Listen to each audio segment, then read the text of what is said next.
இது உனக்கு இதயங்கள் போடும் தனி கணக்கு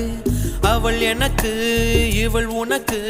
உடல்களும் போடும் புதிர் கணக்கு உனக்கும் இல்லை இது எனக்கும் இல்லை படைத்தவன்